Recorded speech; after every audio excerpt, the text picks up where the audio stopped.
Celle qui représente les écoles de français langue maternelle en Nouvelle-Écosse demande une réponse rapide à la pénurie d'établissements dans la province.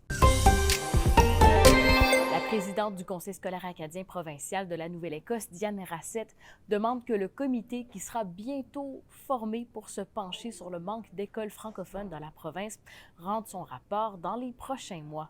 Diane Rassette rappelle que seulement 27,5 % des ayants droit de la Nouvelle-Écosse fréquentent une école du CSAP et demande une meilleure prise en compte des besoins de la communauté. On n'a pas toujours été consultés lorsque venait le temps de, par exemple, choisir les sites, les plans de construction. Alors, on veut vraiment, puis on sait que nos besoins sont différents. Une école francophone ne devrait peut-être pas ressembler à une école anglophone parce qu'on a toute la composante culturelle. On a vraiment un lien communautaire aussi. Nos communautés sont au centre de notre éducation. Alors, on veut vraiment avoir cette voix-là à la table. Alors, ce sont des discussions dans ce genre-là qu'on veut continuer avec le gouvernement.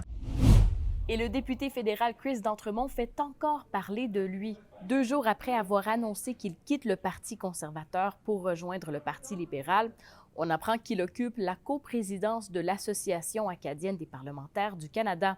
Cette association, créée il y a 1 an, réunit des députés et sénateurs actuels et passés de l'Acadie. Son objectif est de renforcer l'influence politique du peuple acadien à Ottawa. Chris D'Entremont, qui est député d'Acadie-Annapolis, partage la présidence avec le sénateur du Nouveau-Brunswick, Victor Boudreau. Les vice-présidents sont Ginette Petitpas-Taylor, députée libérale de Moncton-Dieppe, et Régent Aucoin, sénateur de la Nouvelle-Écosse.